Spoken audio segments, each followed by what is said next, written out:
మీ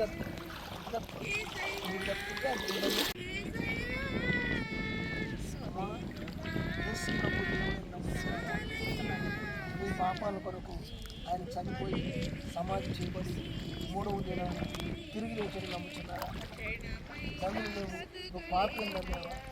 నీ పాపాలు ప్రభు దగ్గర ఒప్పుకొని విడిచిపెట్టావా? మరి యేసు ప్రభు నిమిత్తమై ఎన్ని శ్రమలు వచ్చినా, ఎన్ని నిందలు వచ్చినా, ఎన్ని కష్టాలు వచ్చినా, ఎన్ని బాధలు వచ్చినా మరణం వరకు ఆయన సాక్షిగా ఉంటావా? సంఘ కట్టడలకు లోబడి ఉంటావా?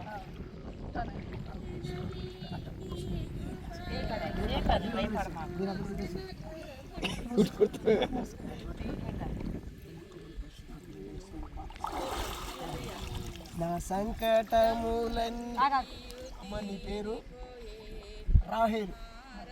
అమ్మా నీ పేరు రాహేలు. పాత జీవితాన్ని విడిచిపెట్టి క్రొత్త జీవితాన్ని ప్రారంభించు ఈరోజు. ఇట్లా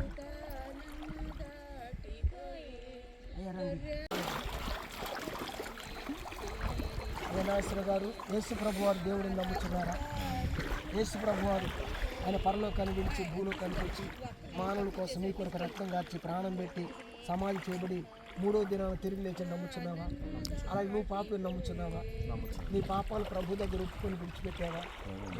యేసు ప్రభు నిమిత్తం ఎన్ని శ్రమలు వచ్చినా, ఎన్ని నిందలు వచ్చినా, ఎన్ని కష్టాలు వచ్చినా, ఎన్ని బాధలు వచ్చినా మరణం వరకు ఆయన సాక్షిగా ఉంటావా? సంఘ కట్టడలకు నువ్వు లోబడి ఉంటావా? కూర్చు, చిన్న కూర్చు. ముక్కు మూసుకుని తండ్రి యొక్క కుమారి యొక్క పరిశుద్ధాత్మ నామములో